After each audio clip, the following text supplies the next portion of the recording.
करा प्राची ताई तुम्ही सुरुवात. बरोबर. हो. नमस्कार. वक्रतुंड महाकाय सूर्यकोटी समप्रभ निर्विघ्नं कुरु मे देव सर्वकार्येषु सर्वदा. गुरुर्ब्रह्मा गुरुर्विष्णू गुरु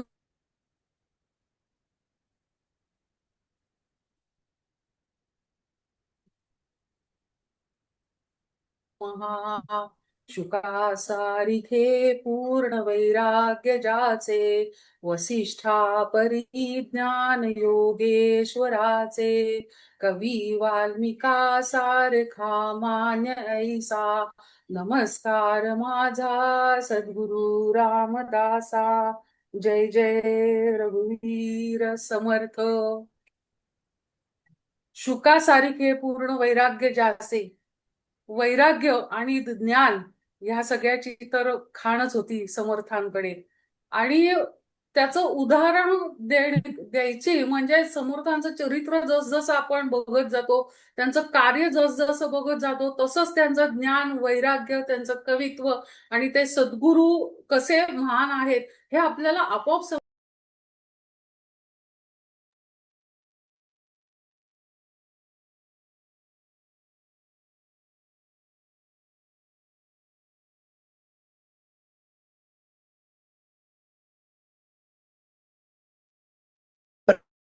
प्राचीताई म्यूट झालाय. माईक म्यूट झालाय.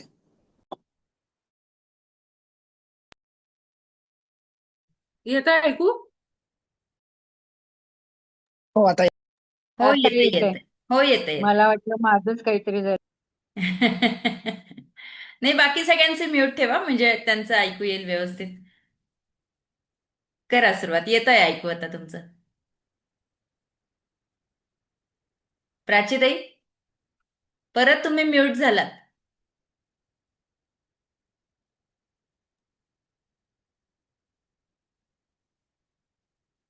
नाही, अजून नाही झाला अनम्यूट.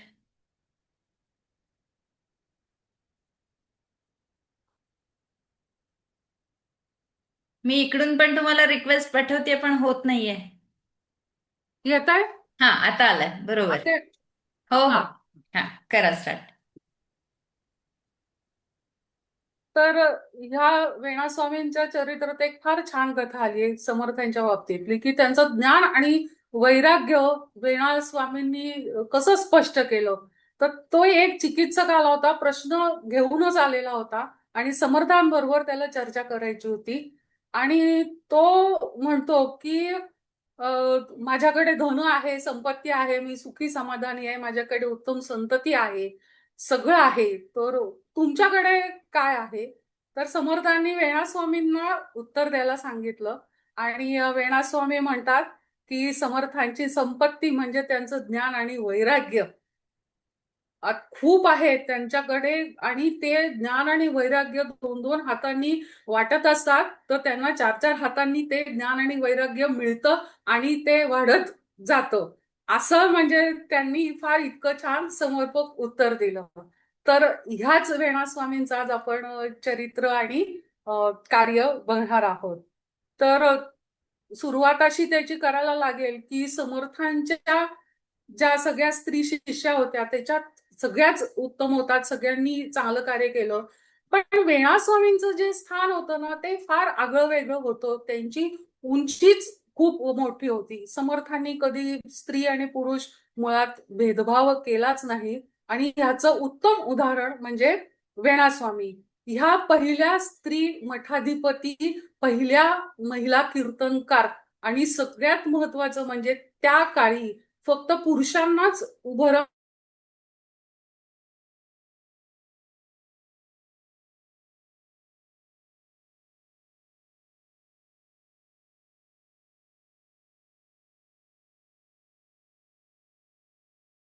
करून दाखवल्या. तर ते वेणाबाई आणि वेणास्वामी हा प्रवास जो आहे अत्यंत रोमांचकारी आहे आणि खूप ऐकण्यासारखा आहे. त्याच्यातनं अनेक गोष्टी घेण्यासारख्या आहेत. तर समर्थ प्रताप जे गिरीधर स्वामी आहे त्यांनी समर्थ यांच्या सगळ्या शिष्यांची वर्णन केली आहेत. तर त्यांनी वेणा स्वामींचं असं वर्णन केलंय, वेणाबाई मुख्य भक्ती संस्थान, सदा सर्वदा समर्थ ज्ञान, बाहोक्षेत्री झाले हनुमंत दर्शन, श्रीरामलिंगी देवाली त्यावेळी. असं इतकं सुंदर वर्णन केलंय, त्यांची भक्ती वर्णन केली आहे. आणि वेणा स्वामींना प्रत्यक्ष हनुमंतांचं सगुण दर्शन झालेलं आहे, एवढ्या त्या भाग्यवान होत्या. तर आता ह्या वेणास्वामी म्हणजे कोण? तर आता आपण पहिल्या या लहान वेणापासून हा सगळा प्रवास सुरू करायचा आहे. कोल्हापूरमध्ये देशपांडे नावाचं एक दाम्पत्य होतं, गोपजी देशपांडे आणि त्यांच्या पत्नी राधिकाबाई देशपांडे. आणि हे दाम्पत्य अतिशय सच्शील होतं, सदाचारी होतं, रामोपासक होतं आणि त्यांच्या वाड्यालाच मान मोठा होता कोल्हापुरात. त्यांचं काय होतं, त्यांचं शेती व्यवसाय होता, त्यांचा ज्योतिष्य पण ते करायचे, सगळ्यांना मदत करायचे, गरजू व्यक्तींना मदत करायचे. असं त्यांचं छान, म्हणजे सामाजिक बांधिलकी पण त्यांची खूप चांगली होती. आणि असे अनेक त्यांची कामं होत होत त्यांनी खूप नाव कमावलं होतं आणि खूप मान होता, त्यांच्या शब्दाला खूप मान होता.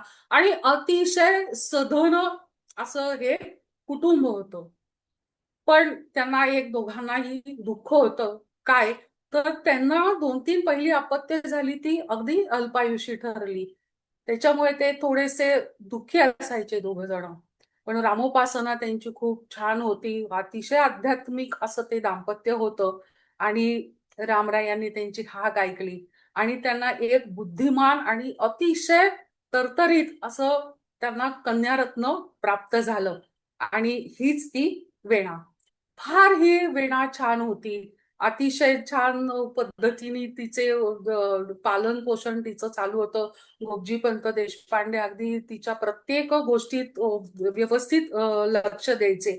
आणि ती पण मग आध्यात्मिक झाली, ती पण रामभक्ती करायची.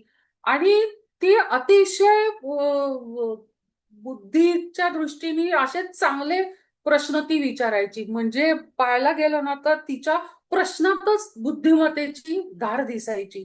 असे ती एवढी प्रश्न विचारची. आणि गोपजीपंत पण त्यांना जेवढं शक्य आहे तेवढं ते तिच्या प्रश्नांचं सगळे तिला उत्तर देत, तिच्या शंकांचं ते निरसन करत. आणि मग त्यांनी ते पत्की नावाचे एक शिक्षक, एक गुरुजी वेणाबाईला शिकवायचे. आणि ही वेणा अतिशय मन लावून शिक्षण शिकायची. मुळात बुद्धिमत्ता चांगली असल्याने तल्लख बुद्धी होती तिची आणि स्मरणशक्ती फार उत्कृष्ट होती. त्याच्यामुळे ती लवकर लवकर सगळं ज्ञान ती प्राप्त करून घ्यायला लागली. आणि खरं पाहायला गेलं ना तर ती लहानपणापासूनच थोडीशी विरक्त स्वभावाची होती. तिला असं वाटायचं की आपण हे संसार वगैरे आपण काही करू नये असं तिला वाटायचं. पण तेव्हाची म्हणजे एक ती समाजरीत की वेळेवर लग्न झाली पाहिजेत किंवा संसार हा मुलांनी केला पाहिजे, अशा दृष्टीने तिचं वयाच्या अवघ्या 9व्या वर्षी लग्न होतं. दत्तात्रय देशपांडे, मिरज मध्ये तिचं ते सासर होतं. आणि 9व्या वर्षी कोल्हापूरच्या वाड्यातच तिचा विवाह झाला, कारण तिथं सगळा मुघल अंमल होता. त्याच्यामुळे बाहेर गाजावाजा करून असं विवाह करण्याची ती ती परिस्थिती नव्हती. म्हणून अत्यंत साधेपणाने त्यांचा विवाह कोल्हापूरच्या देशपांडे वाड्यातच पार पडला. आणि ही लहानशी वेणा सासरी आली. अतिशय सधन कुटुंब, अतिशय सच्शील कुटुंब. आई वडिलांसारखेच तिचे सासू सासरे होते, अतिशय प्रेमळ होते. तिला खूप चांगला त्यांचा आधार मिळाला, खूप त्यांचं प्रेम मिळालं. आणि अर्थात 9व्या वर्षी तिला काय समजणार आहे, विवाह काय आहे, संसार काय आहे, आपण ह्या घरातून ह्या घरात आलो, अशी किती किती कळत असणार तिचा असा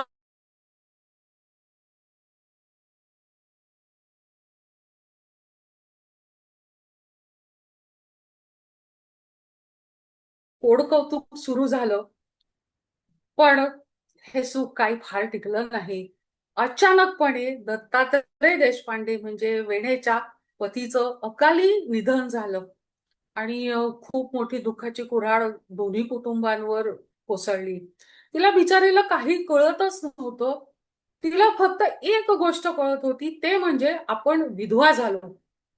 कदाचित तिला काय त्याचा खूप अर्थ पण माहित नसेल किंवा काय असेल, पण आपण विधवा झालो हे एवढं तिला समजलं.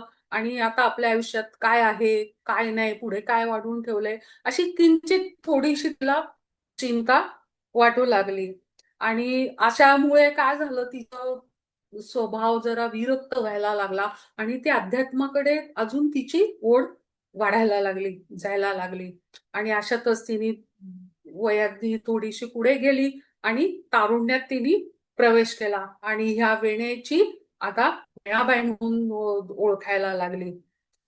आता हिचे हा वेणाबाई तो वेणा स्वामी, आता हा प्रवास कसा सुरू झाला, तर याला मुळात 3 गोष्टींचे आधार मिळतात. ते म्हणजे तिचं प्रचंड ग्रंथ वाचन, खूप प्रकारची सगळ्या पुराणं तिने वाचलेली, मनात अनेक प्रश्न, त्याच्या शंकांचे निरसन करून घेणं, हे तर तिचं चालूच होतं. आणि तिला असं सारखं वाटायचं की आपल्याला सद्गुरू असावेत, गुरु असावेत. आणि मग ते सद्गुरू प्रतींचे तिच्या मनात जे विचार यायचे आणि समर्थांचं वाड्यात येणं, ह्या ती 2 गोष्टी एकत्र झाल्या, 2-3 गोष्टी एकत्र झाल्या आणि वेणाबाई ते वेणास्वामी असा हा प्रवास सुरू झाला. तेव्हा मिरजेमध्ये होत्या त्या आणि वेणाबाईंच्या वाड्यात समर्थ आले. समर्थ मिरजच्या परिसरात होते आणि तिथं त्यांची कीर्तनं वगैरे पण चालायची आणि ते भिक्षा मागायला गावात यायचे. मिरजेला देशपांडेंच्या वाड्यासमोर ते आले, जय जय रघुवीर समर्थ म्हणाले आणि भिक्षावाडा म्हटले. आणि वाड्यात पहिलं त्यांनी गेल्या गेल्या पहिलं त्यांना गोठा दिसला गायींचा. आणि मग त्यांना वाटलं की आपण तांब्याभर दुधाचीच भिक्षा आज घ्यावी म्हणून. आणि ते म्हणतात की माई मला दूध द्या भिक्षेत. आणि ती वेणाबाई आत जातात आणि सासूबाईंना सांगतात की गोसावी आलेत भिक्षेला, त्यांना दूध पाहिजे. तर त्या आतूनच सांगतात, आतल्या खोलीतून स्वयंपाकघरातनच सांगतात, मारुतीरायांची पूजा व्हायची आहे, मारुतीरायांसाठी दूध ठेवलेलं आहे, तर त्यांना म्हणो तुम्ही थोड्या वेळाने या. आणि ती बाहेर सांगायला येते आणि सांगते आणि समर्थ तिथून निघून जातात. पण काय देव जाणे, ती समर्थांना तिथं बघते, त्यांचं व्यक्तिमत्व, भारदस्त व्यक्तिमत्व, त्यांच्या मुखावरची प्रसन्नता, तेजस्विता ती बघते आणि ती अतिशय भारावून जाते. आणि कदाचित सद्गुरू म्हणूनच तेव्हा तिच्या मनात पहिला तो विचार आला असेल. आणि समर्थ तर निघून गेलेले आणि तिला सुटपूट लागून राहते की आपण भिक्षा न देताच, न घालताच त्यांना जायला सांगितलं आणि ते गेले. आता हे परत कधी येतील का, असं तिच्या मनात विचार यायला लागले. आणि मग पुन्हा त्या भेटीची तळमळ तिच्या मनात निर्माण झाली. काही दिवसांनी समर्थ पुन्हा वाड्यावर भिक्षेसाठी आले आणि ह्यावेळेस तर तिने ठरवलं होतं, आता जर का ते परत आले तर आता त्यांना काही झालं तरी भिक्षा दिल्याशिवाय आपण सोडायचं नाही आता. आणि समर्थांचं मुख्य कार्य काय होतं, म्हणजे ते भिक्षेला यायचे ना, पण गावात सगळीकडे त्यांचं लक्ष असायचं आणि तेव्हा त्यांचा संप्रदायाचा प्रचार चालला होता, विस्तार चालला होता, प्रसार चालला होता आणि ते एक एक शिष्य गोळा करत होते. आणि जरा लहान वयात असलेले शिष्य ते बघायचे, मुलं निरखून घ्यायचे आणि आपल्या प्रमाणात त्या पैलू पाडायचे. आणि समर्थांचे असेच हे सगळं घडलेले आहे. कदाचित असं झालं असेल की जेव्हा त्यांनी हा वेणाबाईंना बघितलं, तेव्हाच कदाचित त्यांच्या मनात, ही आपली शिष्या होऊ शकते का, एक विचार चमकून गेला असेल. आणि त्याच वेळेस वेणाबाईंच्याही मनात आलं असेल की हे आपले गुरु होऊ शकतील का, असं एक एक एक सेकंदाचे क्षणाचेच काही विचार आले असतील त्यांच्या मनात. आणि समर्थ पुन्हा एकदा भिक्षेला येतात आणि बाहेर तिथे तुळशी वृंदावन आहे, म्हणजे अजूनही तो वाडा जसाच्या तसा आहे बर का. म्हणजे रामाचं मंदिर तिथे, हनुमंतांचं मंदिर, तो वाडा, तो गोठा अजूनही सगळं आहे तसंच. वेणाबाई तुळशी वृंदावनापाशी पोथी वाचत बसलेल्या असतात. कुठली पोथी असते तर त्या भागवत वाचत असतात. त्या समर्थ येतात, आत येतात वाड्यात, तिथे थोडेस पुढे, आणि मुली काय वाचतेस बाळा, काय वाचन चाललंय तुझं, कुठली पोथी वाचतेस? तर ती म्हटली, मी भागवत वाचते. तर तू वय बघून मग ते म्हणतात, पण तुला ते कळतं का भागवत? तर ती म्हणते, हो थोडं थोडं कळते, माझ्या वडिलांनी शिकवलेलं आहे, त्याच्यामुळे मला त्यातलं थोडं थोडं कळतं म्हणून, असं ती म्हणते. आणि ती समर्थांना, तिला वाटतं की आपल्याला खूप गोष्टींचं आता शंकांचं निरसन होईल, आणि तिला काय वाटलं, तिने एका काव्य अचानक रचून त्याच्यात समर्थांना 25 प्रश्न विचारले. आणि हे प्रश्न काय होते माहितीये का? जीव होता, आत्मा होता, जीव शिव होतं, माया, मूळ माया, ब्रह्म, परब्रह्म, असे प्रश्न होते ते. आणि तिने ते विचारले, आणि तिच्या प्रश्नांवरून समर्थांना समजलं की हे व्यक्तिमत्व आहे या मुलीचं, हे अतिशय असामान्य व्यक्तिमत्व आहे. आणि मग कदाचित त्यांना वाटलं असेल की नाही, ही आपली शिष्या व्हायला पाहिजे, एवढी ही बुद्धिमान तरुणी आहे तर. आणि वेणास्वामींनी जसे समर्थांना प्रश्न विचारले, त्याच तत्परतेने समर्थांनी 25च्या 25 प्रश्नांची उत्तरं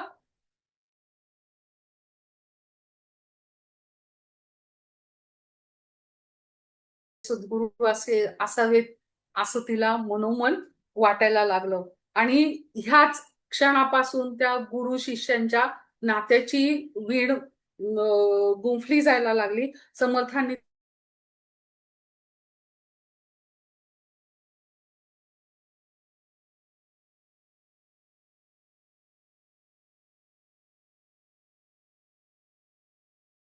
तिच्या स्वतः वेणाबाईंच्या, आणि त्यांनी नमस्कार केला. वेणाबाईंनी पण नमस्कार केला, आणि त्यांनी वेणाबाईंसाठी तिच्या सासूबाईंनी आशीर्वाद मागितला. आणि मग समर्थांनी सांगितलं वेणाबाईंना की तू रामनाम स्मरण कर, तू रामाचं नाव घे सतत, आणि तुमच्या सर्वांचा उद्धार होईल, असा समर्थांनी आशीर्वाद दिला. वेणाबाई पण खूप आनंदल्या, तिच्या सासूबाई पण खूप आनंदल्या. अशा रीतीने मग समर्थ मिरजेमधून बाहेर पडले, आणि वेणाबाई त्यांचं रोज स्मरण करीत, त्यांचे मूर्ती डोळ्यासमोर आणत, आणि त्या रामनामात त्या तल्लीन झाल्या, आणि त्यांचं ग्रंथ वाचन बाकी सगळं ते चालूच होतं. फक्त आता त्यांच्या मनात काही बदल व्हायला लागले होते की ह्या सद्गुरूंच्या ओढीने. त्याच्यानंतर काय होतं, काही काळाने त्या कोल्हापूरला माहेरी जातात. कोल्हापूरला आई वडिलांकडे येतात त्या, आणि नेमके कोल्हापूरलाच समर्थ आलेले असतात, आणि अंबाबाईंच्या मंदिरात समर्थांची कीर्तनं चालू असतात. तेव्हा वेणाबाईंना माहित नव्हतं कोण कीर्तनकार आहेत, कोणाचे कीर्तन चालू आहेत. त्या वडिलांबरोबर कीर्तनाला, आणि समोर बघतात तर काय, समर्थ कीर्तन करतायत. अतिशय आनंद झाला तिला. त्यांची पुन्हा भेट झाली.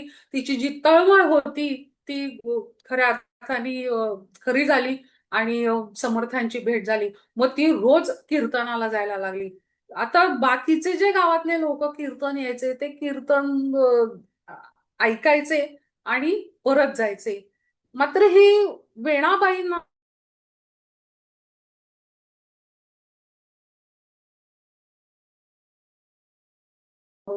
शंकांचं.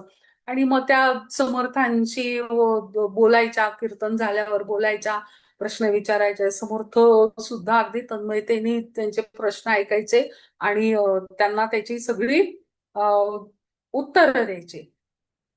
असे बरेच दिवस कीर्तनं झाली होती. पण आता शेवटी तो काळ जो होता तो स्त्रियांच्या बाबतीत वेगळा होता.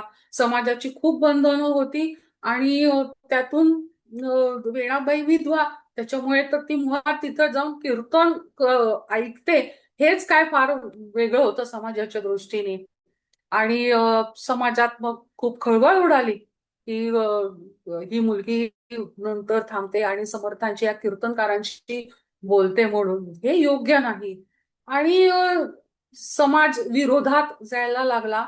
आणि तिच्या आई वडिलांना पण त्यांनी एक प्रकारचं त्रास द्यायला सुरुवात केली की नाही हे जे आहे ते योग्य नाही म्हणून, आणि हे नाही असं चालणार म्हणून. आणि तुम्ही एक करा, एक तर हिचं कीर्तनाला येणं बंद करा, हिला घरातच थांबू देत, नाही तिला इथं यायचं असेल तर तुम्ही तिला विष द्या, हिला जगायचंच काही अधिकार नाही. आता गोपजीपंत आणि राधिकाबाई आता काय करणार? असं करावं तरी प्रश्न, तसं करावं तरी प्रश्न, काय निर्णय घ्यावा? पण शेवटी समाजाचा जो पगडा असतो त्याच्या खाली ते आले आणि त्यांनी तिला विष द्यायचा निर्णय केला.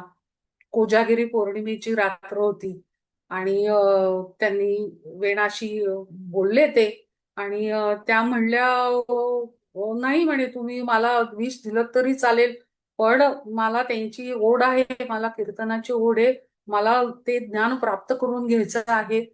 असं मला ते गुरु झाले तर मला गुरु हवे आहेत ते, असं वेणाबाई म्हणतात. आणि शेवटी त्यांच्या आई वडिलांनी त्यांच्यावर विषप्रयोग केला. विषप्रयोग केला. त्या अत्यंत शांत मनाने त्यांनी ते विषप्राशन केलं. पुढच्या कुठल्याही गोष्टींची, परिणामाची काहीही त्याच्याबद्दल विचार न करता त्यांनी ते विषप्राशन केलं आणि त्या निश्चित झाल्या. निश्चित झाल्या त्याच वेळेस रात्री तिकडे अंबाबाईच्या मंदिरात, महालक्ष्मीच्या मंदिरात समर्थ कीर्तन करत होते. कीर्तन करत असताना देवी समोर जेव्हा ते कीर्तन करत होते तेव्हा अंबाबाईचं मुख त्यांना अप्रसन्न दिसत होतं आणि ती खूप उदास दिसत होती. आणि त्यांना काही समजेना की रोज अंबाबाईचा चेहरा किती प्रसन्न असतो आणि आजच काय झालं. आणि ते ध्यान लावतात क्षणभर आणि त्यांच्या सगळं लक्षात येतं की इकडे वेणाबाईंवर विषप्रयोग झाला आहे. आणि ते तिथून निघतात. उद्धव स्वामी त्यांच्या बरोबर असतात आणि ते तिथे वाड्यावर येतात. आणि उद्धव आणि गोपजी पंत आहेत वेणाबाईंचे वडील, ते सगळं पुढच्या सगळ्या तयारीसाठी ते लागलेले असतात, त्याच्यात ते मग्न असतात. आणि समर्थ येतात, उद्धव स्वामींना त्या खोलीच्या बाहेर ते बसवतात आणि ते आत जातात. आणि वेणाबाई तिथं एकदम निश्चित पडलेल्या असतात. आणि समर्थांनी त्यांच्या अंगावर, त्यांच्या मुखावर तीर्थ शिंपडलं आणि वेणाबाई पूर्ववत झाल्या. वेणाबाई पूर्ववत झाल्या आणि समर्थ तिथून खोलीचं दार उघडून बाहेर आले. आणि गोपजी पंत आणि राधिकाबाईंना अतिशय आश्चर्य वाटलं आणि त्यांना समर्थांची किती महानता आहे, ते किती मोठी ती व्यक्ती आहे हे त्यांना पटलं. अर्थात त्यांना खूप आनंद झाला. आणि ते म्हणले की समर्थांना म्हणतात की तुमच्यामुळे आमची कन्या पुन्हा आली वगैरे असं सगळं म्हणतात. आणि तेव्हा काय होत होतं की वेणाबाईंची देहबुद्धी त्या क्षणापासून नष्ट होत गेली आणि त्या आत्मबुद्धीकडे त्या क्षणापासून, त्या प्रसंगापासून त्या वळल्या तिकडे. समर्थांच्याही लक्षात आलं हे. आणि ते म्हणतात त्याच्या वडिलांना, ज्या क्षणी तुम्ही तुमच्या मुलीला विष दिले त्या क्षणी ती तुम्हाला मेली. आता ह्या मुलीला, तुमच्या मुलीला मी माझ्या बरोबर नेणार, माझ्या संप्रदायात नेणार, मी तिला चाफळला घेऊन जाणार. वेणास्वामींना अतिशय आनंद होतो की आता सद्गुरूंबरोबर जायला मिळणार. आणि त्यांनी पण एक पाऊल पुढे टाकलेलं असतं की हा विषप्रयोग झालेला ते सुद्धा आपल्या आई वडिलांनी केलेला त्यांना पण वाईटच वाटलं असेल ना. तर वेणाबाई म्हणतात, हो मी येणार, मी तयार झाले. आणि वेणाबाई तिथून समर्थांबरोबर त्या वाड्यातनं बाहेर पडताना राधिकाबाईंना अतिशय दुःख झालं. त्यांनी वेणा म्हणून जोरात हमरडा फोडला. त्यांना वाटलं की वेणा आपली परत येईल म्हणून. पण त्या वेणाबाईंची काय कमाल, आपली आई हमरडा फोडते पण वेणाबाईंनी फक्त मागे वळून बघितलं, पण त्या एकही पाऊल मागे आल्या नाहीत. त्यांनी फक्त मागे वळून बघितलं एकदा आणि त्या समर्थांबरोबर चालायला लागल्या. समर्थ हे सगळे समर्थ, उद्धव स्वामी आणि अजून काही शिष्य होते आणि वेणासह ते सगळे चाफळच्या प्रवासाला निघाले. आता मिरज ते चाफळ हा सगळा पायी पायी प्रवास होता. समर्थ चालले होते, शिष्य चालले होते, वेणाबाई चालल्या होत्या. पण कसं आश्चर्य आहे बघा, हे वेणाबाई ह्या नुसत्याच प्रवास करत होत्या का, नुसत्याच चालत होत्या का, तर नाही. त्या आपल्या गुरूंचं, सद्गुरूंचं, समर्थांचं पूर्ण निरीक्षण करत होत्या. सगळं त्यांना निरखित जात होत्या. त्यांचं उठणं कसं, वागणं कसं, बोलणं कसं, चालणं कसं, त्यांची दिनचर्या कशी आहे, त्यांच्यात काय काय सगळे ते चांगले गुण आहेत, हे सगळं त्या निरखित चालल्या होत्या. त्याचा अभ्यास करत चालल्या होत्या. आणि हे सगळं आपल्याला कसं आत्मसात करता येईल, ह्या पहिल्याच अर्थात तेव्हा सुद्धा खरं वेणाबाईंचं काही फार वय नव्हतंच, पण अतिशय प्रगल्भतेकडे त्यांची वाटचाल चालली होती. आणि त्या निरखित होत्या सगळ्या समर्थांचं जीवन कसं आहे. ह्याच वेळेस समर्थही वेणाबाईंना निरखते. त्यांना त्यांचं तर मनात खात्री झाली होती, निश्चय त्यांचा झाला की हिला आपल्या संप्रदायात आणायचं आणि आता हिला शिष्या करून घ्यायची. मग ते पण तिचं निरीक्षण करत होते की हिला कशी शिस्त आहे, ही वागते कशी, बोलते कशी, हिची बुद्धिमत्ता कशी आहे, ही कुठल्या कुठल्या गोष्टी आत्मसात करते, ते सुद्धा त्याच वेळी तिचं निरीक्षण करत होते. आणि त्यांनाही मनात त्यांनी खोंगाट बांधली की आता हा आपला हा हिराच आहे आणि हा आपल्या संप्रदायात आता हा आला म्हणून. दोघांनाही आनंद होता. आणि ते असे करत करत ते पोचले, चाफळला पोचले. तेव्हा आकाशस्वामी होत्या, काही काही ज्या शिष्या होत्या, त्यांची सगळ्यांनी वेणाबाईंशी ओळख करून दिली आणि अक्का स्वामींच्या स्वाधीन केलं वेणाबाईंना. मग वेणाबाईंवर काय काय काय काय जबाबदाऱ्या सांगितल्या. आणि तिथं चाफळची जी दिनचर्या त्यांची होती ना, ती त्यांनी इतकी छान ठेवली होती. म्हणजे त्यांना कोणी ती शिकवण पण दिली नाही की तू असं कर, उठल्यावर असं कर, तसं कर. त्या मान नदीवर त्या पहाटे पहाटे वेणाबाई स्नानाला जायच्या. मंदिराची स्वच्छता, झाडलोट असं सगळं चांगलं होतं. आणि स्वयंपाकात पण त्या कुशल होत गेल्या आणि ते सगळं स्वयंपाकाचं काम त्या अक्कास्वामींच्या जोडीनं त्या सांभाळायला लागल्या. आणि ह्याच बरोबर मग त्यांचं ते ग्रंथ वाचन पण त्यांनी ते चालू ठेवलं होतं. आणि त्यांना काय वाटायचं की आपण आता सद्गुरूंच्या छायेखाली आलो आहोत, आता आपल्याला त्यांची छाया मिळेल आणि आपल्याला त्यांच्या सानिध्यात राहायला मिळेल. त्या खूप आनंदून गेल्या. पण समर्थ थोडेच एका ठिकाणी राहतात, त्यांचा तर सगळा संचार चालूच असायचा. त्याच्यामुळे तिचं ते काय स्वप्न पूर्ण झालं नाही. आणि समर्थ सारखे बाहेर असायचे, कधी रामघळीत असायचे, कधी इकडेच असायचे, त्यांचा संचार चालू असायचा. पण मग तिने काय केलं की मग आपली नित्योपासना, ग्रंथ अध्ययन वगैरे हे सगळं चालू ठेवलं, रामनाम चालू ठेवलं आणि मग त्याच्यात त्या मग्न झाल्या. मग समर्थ जेव्हा जेव्हा येत तेव्हा या समर्थांबरोबर चर्चा होत्या. समर्थ आणि वेणाबाई इतक्या हुशार होत्या ना, समर्थ काय काय पद म्हणायचे किंवा काय काय जे सांगायचे ना, ते लगेच ते टिप्पण करून घ्यायची. ते सगळं ती लिहून घ्यायची. आणि चाफळ होतं तेव्हा पहिलं ते अध्ययन केंद्रच होतं, तिथे सगळी शिकवणच दिलेली जायची. वेणाबाईंनी सगळ्या गोष्टी चांगल्या रीतीने आत्मसात केल्या. समर्थ जसे जसे त्यांना पैलू पाडत होते तसतशा त्या पैलू पाडून घेत होत्या. आणि मग त्यांनी ना समर्थांविषयीच्या आठवणी पण त्यांनी लिहून घ्यायला सुरुवात केली. आणि अशा रीतीने मग त्यांचं सगळं जीवन व्यवस्थित सगळं सुरू झालं.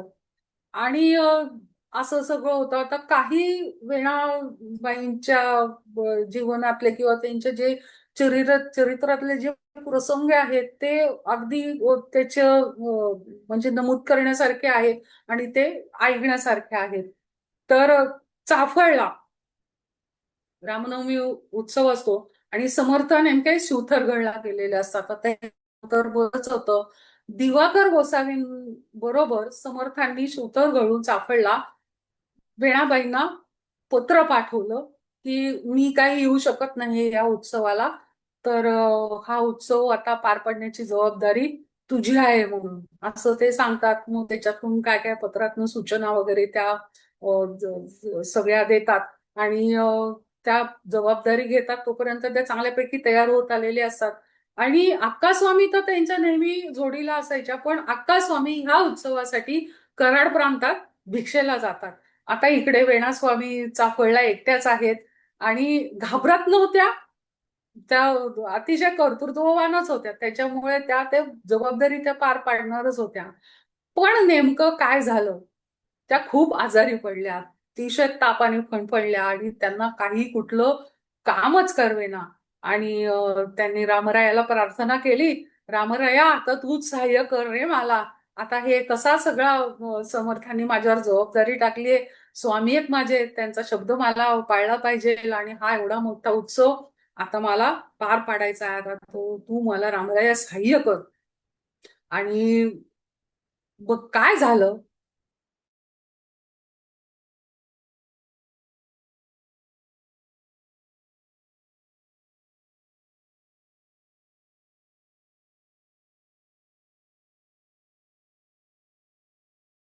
करतायत आणि इकडे आमचे भगवंत भक्तासाठी रडतायत.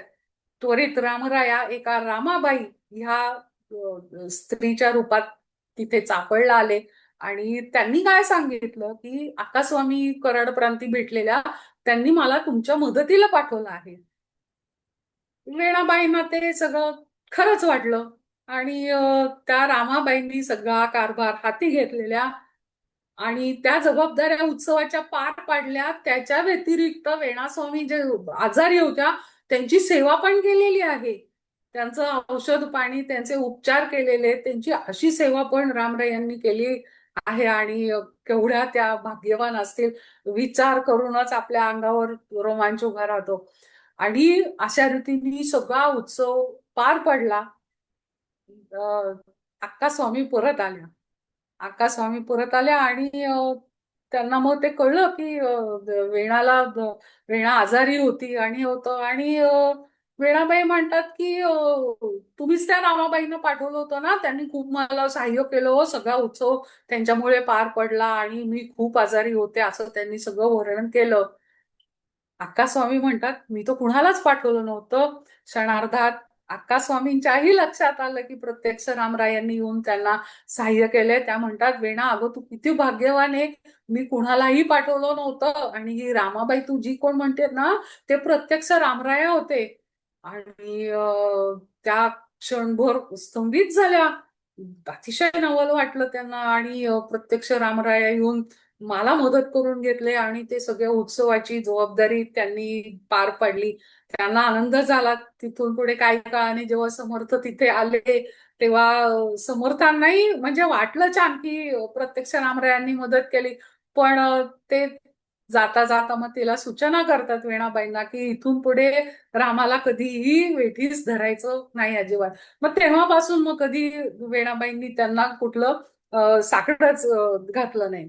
आणि त्या एवढ्या भाग्यवान की प्रत्यक्ष रामरायांनी पण त्यांच्याशी संवाद साधल्याचा एक उल्लेख आहे. आणि तो संवाद काय झाला, त्यांनी समर्थांचाच एक प्रसंग सांगितला की महाबळेश्वरला ब्रह्मारण्यात एकदा समर्थ आले होते, संचार करत होते. ब्रह्मारण्य म्हणजे आपल्याला माहित असेल, आता लोकांना कळण्यासाठी म्हणजे आपण महाबळेश्वरला जे ऑर्थोरसिट पॉइंटला उभं राहून जे खालचं सगळं जंगल बघतो ते ब्रह्मारण्य. आणि आत्ताच एवढं घनदाट येतं, तर तेव्हा किती असेल. तर एकदा समर्थ तिथं संचार करत असता असता त्यांना तिकडं कुठली जायची वाट सापडेना, काय होईना, जंगलातनं बाहेर पडता येत ना. आणि भुकेची वेळ झालेली आणि भिक्षा कुठं मागणार, कसं पोट भरणार, हे वेळ आले. आणि नेमकी त्यांना तिथं एक झोपडी दिसली आणि एक ब्राह्मण पती पत्नी त्यांना तिथे दिसले. त्यांनी आपणहून समर्थांना जेवायला बोलवलं, तिथे भोजनास या म्हटले. त्यांना सगळं व्यवस्थित भोजन साग्र संगीत करून त्यांना वाढलं आणि तिथून ते अदृश्य झाले. आणि ते प्रत्यक्ष रामराया आणि आपल्या सीतामाई होत्या. आणि हे रामरायांनी स्वतः वेणाबाईंना सांगितलं, म्हणजे त्या वेणाबाई किती भाग्यवान, किती त्यांचा अधिकार, किती त्यांची योग्यता की रामरायांनी त्यांना सांगावं. हे असं त्यांची प्रगल्भता येत होती आणि त्या स्वतः अतिशय शिस्तीच्या होत्या आणि त्यांचा धाक आणि दरारा फार असे बरं का. त्या स्वभावाने किती साध्या असल्या तरी त्यांचा धाक कसा होता. एक प्रसंग सांगायला लागेल. एक शिष्य, समर्थ शिष्य पलंगावर बसून दासबोध ग्रंथ वाचत होता. नेमकं वेळास बाईने बघितलं आणि त्यांना विलक्षण संताप आला की हा दासबोध ग्रंथाचा अपमान आहे, समर्थांचा अपमान आहे, हे काय आहे म्हणून. पण त्यांनी तो संताप नियंत्रित केला आणि त्या त्या शिष्यापुढे त्या गेल्या आणि त्यांनी काय केलं असेल तर त्यांनी त्याला नमस्कार केला. आणि त्याला आश्चर्य वाटलं की वेणाबाई आपल्याला कशाला नमस्कार करतायत. तर तो शिष्य म्हणतो, तुम्ही मला का नमस्कार केला. तर ती म्हणली, वेणाबाई म्हणतात, मी तुला नाही नमस्कार केला, मी ग्रंथराज दासबोधाला नमस्कार केला, ते समर्थ रूप आहेत म्हणून. आणि त्याची साध्या सोप्या भाषेत कानउघडणी झाली आणि समर्थांनी मात्र त्या शिष्याचा भरपूर चांगला समाचार घेतला. म्हणजे ह्या इतर गोष्टींबरोबर फक्त ते स्वतःच्याच गोष्टी अशा नाही, या इतर गोष्टी ज्या काय चाललेल्या आहेत परिसरात किंवा त्या मठात, ह्याच्यावर पण त्यांचं पूर्ण लक्ष असायचं. ह्याच बरोबर बाहेरच्या सगळ्या गोष्टींकडे, राजकारण काय चाललंय, कुठं काय चाललं आहे. ह्याचं एक उत्तम उदाहरण म्हणजे शिवरायांचा राज्याभिषेक होतो आणि छत्रपती शिवराय एक दिवस चाफळला येतात. राज्याभिषेकानंतर राजा झाल्यानंतर प्रथमच येतात आणि इतकं त्यांचं सुंदर झालं. सगळं वेणास्वामींनी सगळी त्यांची तयारी केली होती स्वागताची. त्या स्वतः दरवाजावर शिवाजी महाराजांना सामोऱ्या गेल्या. त्यांना छान निरांजनांनी, त्यांना तबकात निरांजन ठेवून सगळे तयारी करून त्यांना इतकं छान ओवाळलं, त्यांना कुंकुम तिलक लावला आणि त्यांच्याकडे बघून, त्यांना आपलं स्वागत बघून शिवराय पण प्रसन्न झाले आणि वेणास्वामींना पण खूप आनंद झाला की महाराज पहिल्यांदा आलायत आणि आपण त्यांचं स्वागत करतोय. आणि खूप विलक्षण भारावले शिवराय. आणि ते म्हणतात वेणाबाईंना, तुमचा अधिकार मोठा, आम्ही काय, आम्ही संसारी आणि राजकारणात गुंतून पडलेली माणसं. आणि असे शिवराय त्यांना म्हणतात. आणि वेणाबाईंनी फार छान त्याच्यावर त्यांच्याशी संवाद साधला. अतिशय लढिवाळपणे, म्हणजे एक बहीण भावाशी कशी बोलते अशा त्या लढिवाळपणे त्या भावाच्या नात्याने, बहिणीच्या नात्याने म्हणतात की राजे आपण आहात म्हणून आम्ही स्त्रिया पतिव्रता साध्वी स्वाभिमानाने जगू शकतो आणि तुमचे हे राज्य हे रामराज्य आहे. आणि बघा, म्हणजे हे सगळं असताना छत्रपती पहिल्यांदा आले, त्यांना मान द्यायचा त्या अजिबात विसरल्या नाहीत. आणि जेव्हा त्या म्हणतात की तुमच्यामुळे आम्ही स्त्रिया सुरक्षित आहोत, ह्याचा अर्थ त्यांचं सगळं बाहेर किती अचूक लक्ष होतं, किती त्यांना सगळ्या गोष्टी त्या माहीत करून घ्यायच्या, सगळं राजकारण बाहेर काय चाललंय, समाजातली काय परिस्थिती आहे, हे एवढी सुद्धा त्यांची जाण होती. त्याच्यानंतर एक शिवथरगडला फार एक वेगळाच प्रसंग घडला. त्या तर अतिशय सदाचारी होत्या, सच्छील होत्या, कशात कुठली त्यांच्या वासना सुद्धा सगळ्या गेलेल्या होत्या. तर समर्थ बाकीचे शिष्य, काही दिवाकर गोसावी होते, उद्धव गोसावी होते, कल्याण स्वामी होते, वेणाबाई होत्या तिथे, आणि सगळेजण शिवथरला तेव्हा वास्तव्याला होते. शिवथरगडला धबधबा आहे मोठा. त्या धबधब्याखाली हे सगळे लोक स्नान करायचे. त्यांनी नेहमीप्रमाणे सकाळी स्नान केलं आणि आपलं लुगडं तिथं खडकावर वाळत टाकलं आणि त्या कामाला आल्या. त्याच्यानंतर त्या बाहेर आल्या की आता ते लुगडं वाळलं असेल तर आता ते घडी घालून आत न्यावं असं त्या म्हणतात. तर त्यांना ते कुठेही दिसलं नाही. ते क्षणभर विचारात पडल्या की मी वाळत टाकलो होतो तर ते कुठं कुठं गेलं. तेवढ्याच समर्थ येत आहेत आणि त्या समर्थांच्या गळ्यात ह्यांचं लुगडं समर्थांनी पांघरलेलं होतं. आणि त्या समर्थ समोर आल्यावर किंचित एक क्षण म्हणजे एक क्षणापेक्षा पण काही कमी कालावधी असेल आणि ते किंचित लाजल्या त्या. म्हणजे माझं लुगडं आणि ते समोरथानी कुठल्याही भावना वासना त्यांच्या मनात बिलकुल नव्हत्या. पण समर्थांनी एक गोष्ट त्यांना सांगितली की वेणा, हे असं नको व्हायला. तुझी जी देहबुद्धी आहे ती अजून पूर्ण नष्ट व्हायची आहे. ती थोडीशी किंचित का होईना ती अजून आहे. ती तुझी देहबुद्धी गेली पाहिजे. आणि मग समर्थांनी वेणाबाईंना खूप उपदेश केला, चांगला उपदेश केला. आणि मग वेणाबाईंची जी काही होती नव्हती एक 1% अर्धा 1% जी काय होती ती पण त्यांची सगळी देहबुद्धी समूळ नष्ट झाली. आणि सगळ्यात महत्वाचं म्हणजे त्यांनी ते समर्थांच्या गळ्यात घातलेलं ते जे लुगडं होतं त्याचा इतका मान ठेवला, इतका आदर ठेवला की तेव्हा त्यांचं निर्माण झालं वेणा स्वामींचं. तेव्हा त्यांनी तेच लुगडं परिधान केलं होतं शेवटच्या क्षणी. इतके ते सद्गुरूंवरचं ते विश्वास, निष्ठा, ओढ, त्यांच्या प्रती असलेलं प्रेम हे अगदी खरंच खूप वाखाणण्यासारखं आहे. आणि त्या दुसऱ्याची मिजाज फार छान उतरवायच्या. म्हणजे वेणा स्वामींचं जर का असं चित्र डोळ्यासमोर आलं तर हे कसं काय शक्य होऊ शकतं बाबा.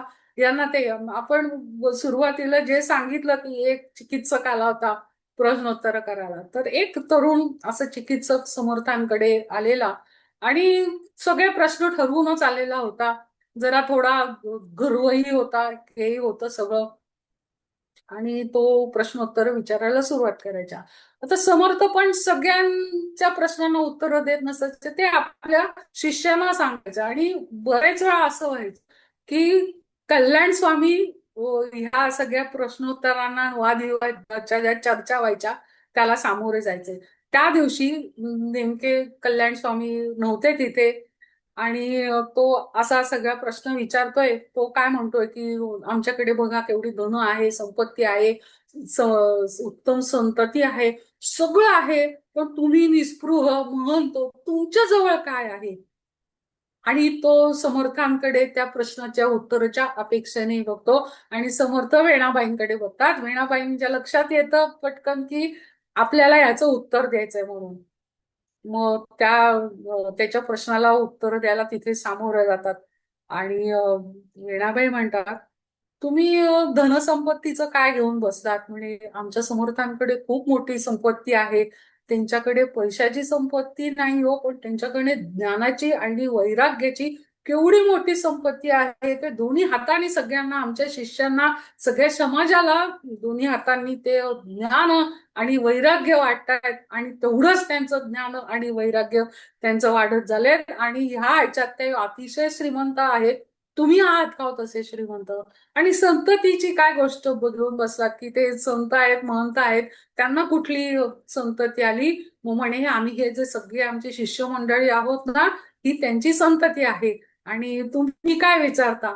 आणि त्या चिकित्सकाची, त्या वादविवाद करायला आलेल्या माणसाची मिजाज अशा रीतीने त्यांनी उतरवली. म्हणजे ते पण ज्ञान, म्हणजे उत्तरं कशी द्यायची, त्यांचे प्रश्न कसे असायचे, एवढी त्यांची बुद्धिमत्ता, तीव्र बुद्धिमत्ता, एवढी प्रगल्भता त्यांच्याकडे आली की कोणी विवादाला आलं तर समर्थांनी त्यांना त्याला सामोरं जायला सांगावं आणि त्यांच्या प्रश्नांची उत्तरं द्यावीत म्हणून.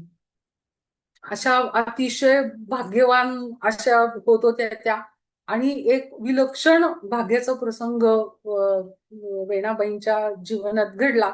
आणि तो म्हणजे त्यांना हनुमंताचं सगुण दर्शन झालं मठात. आणि त्यांच्याकडे कुठल्याही मठात, म्हणजे चाफळला असू देत, बहेला असू देत, किंवा कुठल्याही मठात असू देत, स्वयंपाकाची जबाबदारी बहुतेक बऱ्याच वेळा वेणाबाईंकडेच असायची. आणि त्यांचा सगळा स्वयंपाक झाला. आणि समर्थांचे एक कटाक्ष असे की पदार्थ सगळे पानात एकदम सगळे वाढायचे आणि आत मला आणून द्यायचे, दार बंद करून यायचं, मला पदार्थ परत वाढायला यायचं नाही आणि मला विचारायलाही यायचं नाही. आणि हे सगळ्यांना माहीतच आहे, कारण प्रत्यक्ष मारुती राय त्यांच्या बरोबर भोजनाला बसत, त्याच्यामुळे हा नियम त्यांनी घालून दिला होता. असंच वेणाबाईंनी त्यांना भोजन वाढलं, ताट वाढलं आणि त्यांना नेऊन दिलं आणि दरवाजा बंद करून घेतला. आणि एक पदार्थ नेमक्या त्या पानात वाढायच्या विसरल्या. बाहेर आल्यावर त्यांच्या लक्षात आलं की अरे चा एक पदार्थ राहिला घालायचा, ह्यावेळेस आपण पटकन घालून देऊ, काही म्हणणार नाही समोर. दरवाजा उघडून त्या तो पदार्थ घेऊन आत जात आहेत. आणि काय त्यांनी बघितलं होतं, त्यांनी तो असा प्रसंग बघितला की समर्थ आणि मारुतीराया एकत्र बसलेले आहेत आणि मारुतीराया भोजन करतायत. आणि त्या अशा विलक्षण भारावल्या, त्यांचं थोडी देहबुद्धी अशी त्यांची थोडा वेळ काही क्षणांपुरता नष्ट झाली आणि त्या जमिनीवर पडल्या. आणि त्या असे त्यांचे हात होते ते त्या मारुतीरायांच्या चरणावर त्यांचे पडले. पण त्या मारुतीरायांच्या दर्शनाने त्या मूर्छित झाल्या. आणि मग समर्थांनी त्यांना नंतर जागृत केलं.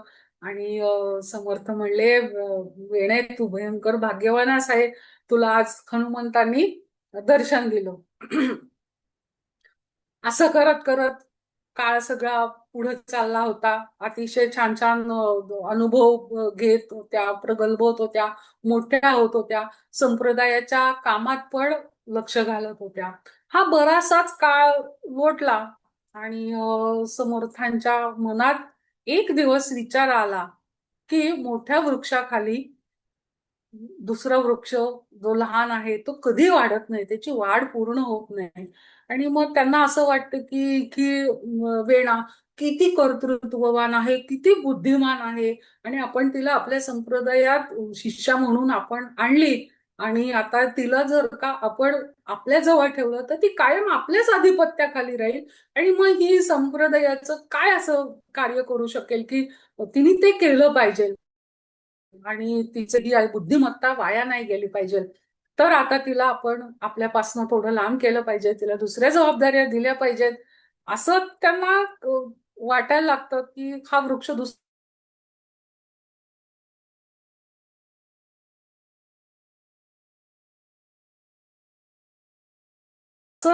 त्यांना कुठं एक दिवस वाटलं मनात. आणि कालांतराने म्हणजे काहीच दिवसांनी एक असा प्रसंग घडला की ही गोष्ट प्रत्यक्षात यायची सुरुवात झाली. आणि ही घटना अशी घडली की तेव्हा मिरजेत समर्थांचे शिष्य जयराम स्वामी त्यांची कीर्तनं चालू होती आणि समर्थ पण मिरजेतच होते तेव्हा. आणि ही सगळी त्यांची कीर्तनं वगैरे चालू होती. आणि मिरजेत तेव्हा दिलील खान नावाच्या मुघल सरदाराचा अंमल होता. आणि कट्टर धर्माभिमानी होता तो. आणि एक दिवस तो तिथून चाललेला असतो जेव्हा जयराम स्वामींचं कीर्तन चालू असतं. आणि जयराम स्वामी कीर्तनात असं ऐकतात की संत ज्या मार्गाने जातात, हे जे मोठे मोठे भक्त आहेत ते ज्या मार्गाने जातात त्या मार्गाने जर का आपण गेलो तर आपल्याला नक्कीच रामरायाचं दर्शन होतं. हे त्यांनी कीर्तनात काय आख्यान लावलं होतं, काय होतं, आणि त्याच्यात ते तत्वज्ञान ते सांगत होते. ते दिलील खानाने ते वाक्य ऐकलं आणि दिलील खान त्या कीर्तनात पुढे गेला जयराम स्वामींच्या. आणि जयराम स्वामींना म्हणला, तुम्ही पावलं चाला, मीही चालतो, आणि मला तुम्ही तुमचा राम भेटवा. असं जयराम स्वामींना भेटायचं. जयराम स्वामी म्हणतात, "हो, असा शब्दशः हा अर्थ घ्यायचा नसतो, हा अलौकिक अर्थ आहे, पारमार्थिक अर्थ तुम्ही लक्षात घ्या, असं प्रत्यक्ष नाही." तर पण तो दलील खान हट्टालाच पेटला, नाही मला राम भेटवाच, तुम्ही म्हणले ना या मार्गाने गेलं की राम भेटो, मला आता तुमचा राम भेटवा. आणि जयराम स्वामी म्हणतात, थांबा, माझे स्वामी दाखवतील तुम्हाला, राम भेटवतील. म्हणून ते त्वरित जवळपासच अगदी असतात समर्थ. जयराम स्वामी त्यांना निरोप पाठवतात आणि समर्थ तिथे येतात. आणि ते समर्थांना म्हणतात, तुमचा राम भेटवा, मी तुमच्या मागे चालतो, तुम्ही मला तुमचा राम भेटवा. समर्थ म्हणले, हो, भेटवतो की राम, चल माझ्या पाठीमागे.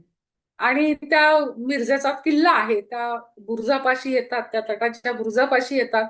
आणि एका सूक्ष्म छिद्रातनं ते एका त्या टेहळणी जो असती खिडकी, तिथून आपलं स्वतःचं रूप लहान करून ते तिकडं पलीकडे जातात आणि म्हणतात ये माझ्या पाठीमागे. मग तो म्हणतो, मग तो दरवाजाने आत जायला लागतो. तो समर्थ म्हणले नाही, माझ्या पावला मागे पावलं चालायची तर राम भेटेल. तो म्हणे नाही, असं कसं होईल. मग समर्थ त्याला समजून सांगतात की असं नाहीये, हा पारमार्थिक अर्थ आहे. म्हणजे काय की तुम्ही त्यांची विचारसरणी अनुसरा, किंवा मग ते समर्थ त्याला बराचसाच उपदेश करतात.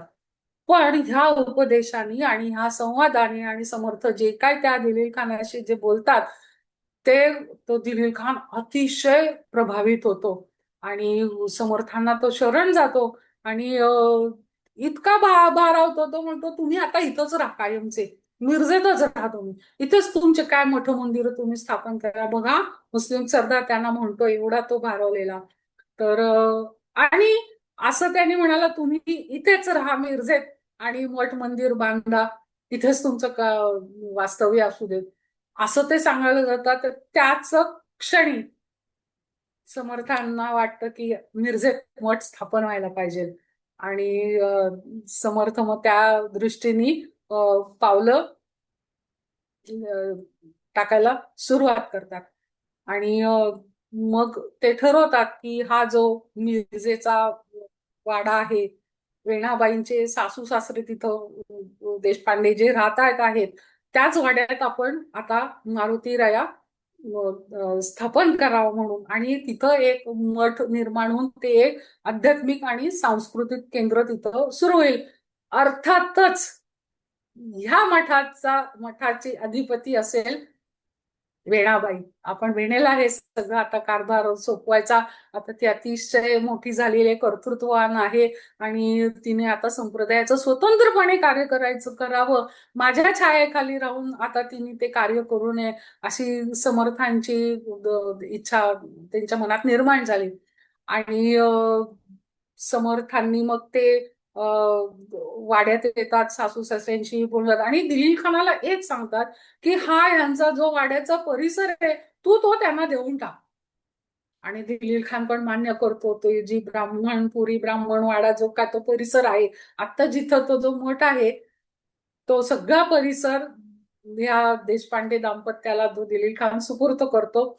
आणि मग समर्था तिथे गोमया आणि सप्त कडधान्य अशा असं हे घेऊन तो तिथे मारुती राया, म्हणजे त्याला त्या मारुतीला म्हणतात वरदह मारुती, आणि असा तो मारुती ते तिथे स्थापन करतात. आणि त्या मठाचं अधिपत्य वेणाबाईंना सुपूर्त करतात आणि त्या क्षणी वेणाबाईंच्या वेळास्वामी झाल्या आणि तो त्या वेणास्वामींचा प्रवास तो सुरू झाला. आणि समर्थाने सासू सासऱ्यांना सांगितलं की आता ही इथंच राहील. आणि सासू सासऱ्यांना विलक्षण आनंद झालेला, कारण ती माहेरी काय जाते, तिथून संप्रदायात काय जाते आणि आपल्या सुनेची आपली कधी भेट होईल का, असं त्यांना नेहमी वाटायचं. आणि आता आपल्याला सून आपल्याकडे राहणार, तिचा आपल्याला सहवास मिळणार आणि ती आपल्याकडे राहील, ह्याचा विलक्षण त्यांना आनंद होतो. त्यातून समर्थांनी अनुग्रह दिला, आपल्या वाड्यात आपल्या डोळ्यासमोर हा मारुतीराया स्थापन झाला असे त्यांना. आणि तो जो मारुती आहे ना, आता सुद्धा तुम्ही बघाल त्या मारुतीच्या डोळ्यात नीलमणी आहे. त्या नीलमणीची पण खूप छान कथा आहे. समर्थ जेव्हा रामेश्वरला चाललेले असतात, तर तेव्हा बेळगावच्या आसपास त्यांना एक रत्नपारखी भेटतो. त्याला त्वचारोग झालेला असतो आणि तो खूप म्हणजे हे नको आता दुखणं, असा इतका उद्विग्न मनस्थितीत तो असतो. आणि मग समर्थ त्याला म्हणतात की मी आता इथून जातोय आणि मी परत कधी येईन काय येईन, पण तू राम नाम घे, रामस्मरण कर तू, आणि बघ हा तुझा रोग बरा होईल. काही कालांतराने आणि त्याचा खराच रोग बरा होतो, तो त्याच्या मार्गाला जातो. आणि काही काळाने समर्थांची त्याची खरंच भेट होते. आणि तो समर्थांची ना म्हणतो, तुमची कृपा झाली माझ्यावर, माझ्या रोगातून मी पूर्ण मुक्त झालो. आणि समर्थ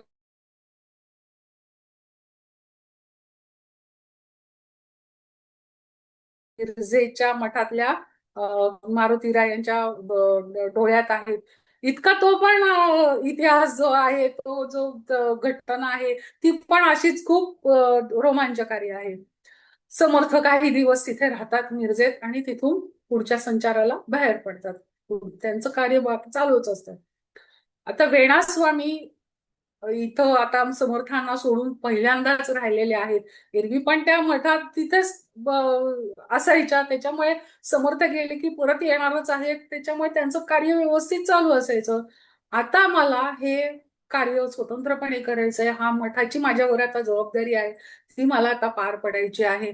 आणि न डगमगता न घाबरता अतिशय आत्मविश्वासांनी त्या मिरजेत तिथं काम चालू करतात. बघा, हा तिथे मुस्लिम सरदाराचा अंमल आहे आणि त्या परिस्थितीत एका स्त्रीने संप्रदायाचं काम करावं म्हणजे किती विलक्षण गोष्ट आहे, किती अभिमानाची तो गोष्ट आहे, ते चकित करणारी गोष्ट आहे.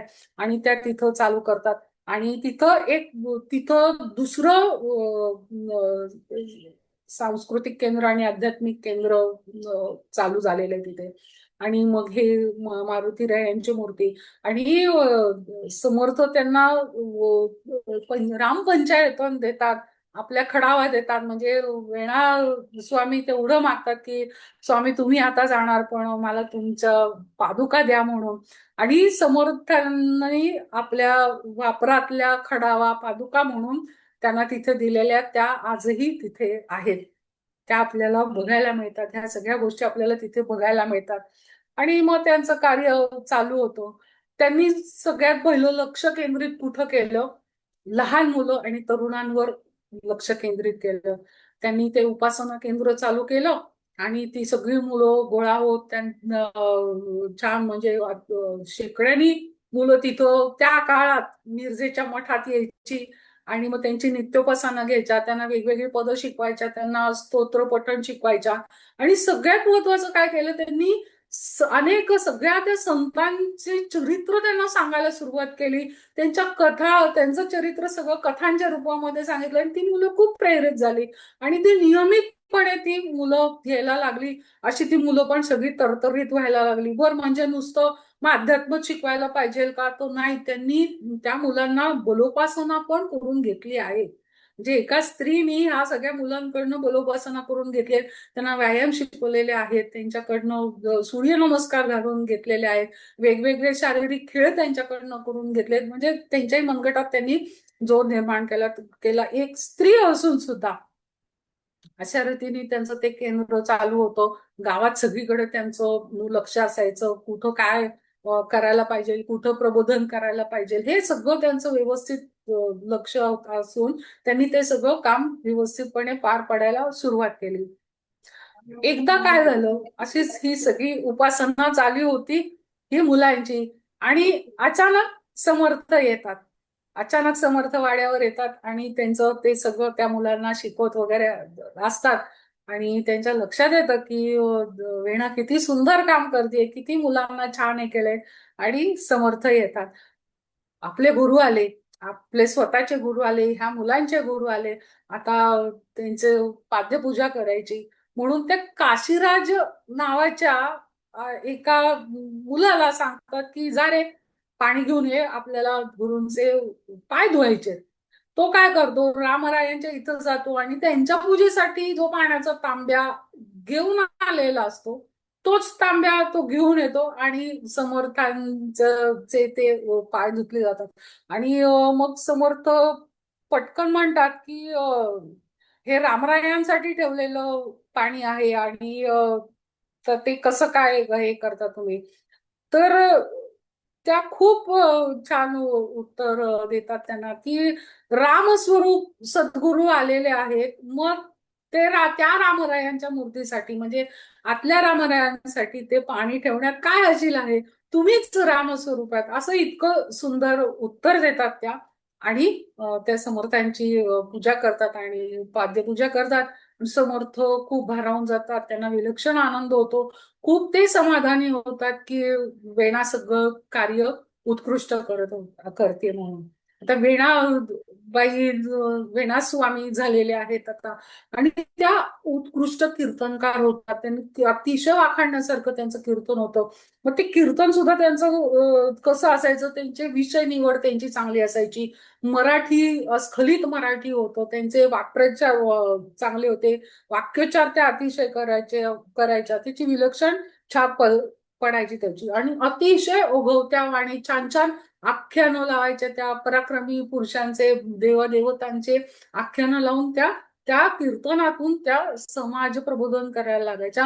आणि त्याचा मुख्य केंद्रबिंदू काय असायचा, तर ऐक्य, सामाजिक ऐक्य झालं पाहिजे त्याच्यासाठी त्या श्रीरामांच्या कथा सांगायच्या, पराक्रम कथा सांगायच्या. आणि त्यांची कीर्तनं प्रत्यक्ष गागा भट्टांनी त्यांच्या समोर बसून ऐकलेली आहेत. एवढं त्यांचं कीर्तन उत्कृष्ट असायचं. आणि त्या अतिशय दुसऱ्यांच्या मनावर त्याची छाप पडे आणि त्या मनाचा त्या प्रत्येकाचा ठाव घेत, आणि अशा रीतीने त्यांनी फार ते संस्कार केंद्र त्यांनी सगळं चांगलं चालवलं. आणि ह्याच्याच बरोबर त्या शक्ती आणि युक्ती ह्या दोन्ही गोष्टी त्यांच्या त्या कीर्तनातनं, त्या प्रबोधनातनं त्या समजावून सांगायच्या. अशा रीतीने त्यांचं सगळं कार्य वगैरे चालू होतं. आणि ही अशी बुद्धिवान, निष्ठावान आणि तेवढ्याच प्रतिभावान. तर तेवढ्याच प्रतिभावान कशा त्या, तर अतिशय वेणा स्वामींनी जे काव्य रचना केली आहे, जे ग्रंथ रचना केलेल्या आहेत, त्या अतिशय म्हणजे अतिशय उत्तम आहेत. आणि त्याच्यातल्या 3 वाङ्मयांची आपण ओळख करून घेऊ की ते कसे उत्कृष्ट आहेत. त्यांची प्रतिभा वेणा स्वामींची लक्षात येतं की त्यांनी सीता स्वयंवरचा ग्रंथ त्यांनी तो जो रचला, ते सीता स्वयंवर इतका त्यांनी सुंदर वर्णन केले, इतकं सुंदर केले की एक क्षण आपल्या मनात विचार केले की जी मुलगी विधवा आहे, जिने एवढ्या लहान वयात वैधव्य आलं तिला, तिचा विवाह अतिशय साधेपणाने पार पडला आहे, तिला हे एवढ्या सगळ्या गोष्टी कशा काय माहिती. म्हणजे शेवटी माणूस जेव्हा काय आपला पण अनुभव डोळ्यासमोर असतो तेव्हा आपण काय लिहितो, पण तसं नाही. त्यांनी अतिशय उत्कृष्ट वर्णन केलं. आणि त्याची सुरुवात त्यांनी विश्वामित्र जेव्हा श्रीरामचंद्रांना मागायला येतात की मला संहार करायला मला मदतीला द्या, तर तेव्हा कौसल्या राणी खूप त्याही दुःखी होतात की माझा एवढासा राम आणि तुम्ही त्याला नेतायत. तर दशरथ राजांना त्यांनी हे सांगितलेलं नाही, पण कौसल्या राणींना ते सांगतात की हे जे राक्षसांचं जे संहार करणार आहेत, मी त्याला नेणार आहे, तर तेव्हा त्याचा विवाह योग पण येणार आहे. क्षणार्धात कौसल्या राणी समाधानी पोहतात आणि त्या लगेच त्यांना मग आपल्याला सून येईल असं आनंदात त्या येतात. आणि मग त्या रामाला पाठवायला त्या तयार होतात. आणि मग ते दशरथ राजांच्या ते सगळं दरबाराचं वर्णन, विश्वामित्र त्यांना कसं नेतात, मग त्याच्यानंतर इकडे जनक राजाच्या इकडचं सगळं ते स्वयंवराचा सगळा प्रसंग काय ते. आणि सीताबाईंचं इतकं सुंदर वर्णन त्यांनी केलं आहे स्वयंवरात. मग त्या कशा होत्या, सीताची अधीरता कशी होती, काय होते, मग तिने श्रीरामचंद्रांना कसं बघितलं, श्रीरामचंद्र कसे दिसत होते, हे सगळं त्यांची अधीरता, तिचं ते आश्चर्य वगैरे वेणाबाईंनी इतकं सुंदर लिहिलं आहे. आणि मग त्याच्यानंतर त्यांचा तो विवाहाचा प्रसंग, मग ते सगळं वऱ्हाड येतं, ते सगळे कसे मिरवणूक एक प्रकारची, ध्वज असलेले, पताका सगळीकडे असतात, सगळी वाद्य वाजत असतात, करणे वाजत असतात. हे त्यांनी अतिशय उत्कृष्टपणे त्यांनी ते सगळं वर्णन केलं. मग ते तिथून पुढे लग्नाचे सगळे विधी, ते सीमांत पूजन, रुखवताचं जेवण, नंतर सीतामाई कसं गौरीहार पूजत होत्या, इतकं सुंदर वर्णन त्यांनी केलेलं आहे. म्हणजे खरंच आपल्याला वाटतं आपण खूप अनेक ग्रंथ वाचतो, पण ह्यांची जी बघण्याची जी दृष्टी होती ना, ती फार वेगळी होती, फार विलक्षण होती. म्हणजे इतक्या त्या प्रतिभावान होत्या ना की ह्या सीता स्वयंवराच्या काव्यातनं आपल्याला खूप, म्हणजे अगदी लाजा होम पर्यंत त्यांनी अगदी त्या सगळ्या विवाहाचं वर्णन केलं आहे. कन्यादान वर्णन केले की सीतामाई कशा वडिलांचा निरोप घेतात, तो प्रसंग कसा आहे, एवढं त्यांनी फार ते सीता स्वयंवर अतिशय उत्कृष्ट रचना केली. त्यांची दुसरी जी रचना आहे ती रामगुहक संवाद आहे. गुहक म्हणजे नावाडी. जेव्हा वनवास आला, श्रीरामचंद्र, लक्ष्मण आणि सीतामाई जेव्हा निघतात, नदी पार करायला येतात, तेव्हा तो नावाडी त्यांना नदी पार करत असताना तो त्यांच्याकडे बघत असतो. की त्यांची विचारपूस करतो, तेव्हा त्यांनी त्यांनी बघितलेलं नसतं कधी श्रीरामचंद्रांना. तो म्हणे तुम्ही कोण काय, अशी म्हणे आम्ही तापसी आहोत आणि आता तो वनात चाललो, संचार करायला लागतो. पण तो म्हणतो की ह्यांची एवढी तेजस्वी मुख आहेत, हे काही तापसी वाटत नाहीत, हे कुठल्या तरी चांगल्या घराण्यातले वाटतात. मग नावाडी त्यांना खोदून खोदून विचारतो, पण अतिशय निर्मळ मनाने तो विचारतो. त्याच्यात त्याचं कुठला स्वार्थी येतो किंवा त्याच्यात काही त्याचं वाईट मन नसतं. आणि मग शेवटी रामचंद्र सांगतात, आम्ही कोण आहोत, 3 जण, आणि आम्ही असे वनवासाला चालत. तर त्या नावाड्याला खूप वाईट वाटतं. आणि ते तिकडे पलीकडे पोहोचवल्यानंतर मग रामा राम त्यांना म्हणतात की काय पाहिजे तुम्हाला, म्हणजे तू मला एवढं इकडे आणून सोडलं, तुला पाहिजे. तर हा एक राजा होता, म्हणजे जरी त्यावेळेस जर त्यांच्याकडे ते अधिकार नसले तरी काही मागण्याचे किती काय गोष्टी असतात, पण ते म्हणतात की सखा आपुला मित्र ऐसा म्हणावा. एवढंच मागणं म्हणो की तुम्ही मला सखा म्हणा, मला मित्र माना, असं एवढं म्हणतात. आणि तो असा इतका छान प्रसंग वेणास्वामींनी खूप छान लिहिलेला आहे. आणि जेव्हा त्यांचे राज्याभिषेक होतो श्रीरामचंद्रांचा, तेव्हा हा नावाडी पण तिथे आलेला असतो, असा पण प्रसंग आहे. म्हणजे त्या शेवटपर्यंत श्रीरामांनी पण त्याच्याशी मैत्री ठेवली, त्यांनी पण त्याच्याशी मैत्री ठेवली, अशी एक विलक्षण मैत्री आपल्याला श्रीरामचंद्रांच्या चरित्रात दिसते. त्याच्यानंतर कौल किंवा कौल रघुनाथाचा असं एक वेणास्वामींचं फार छान काव्य आहे.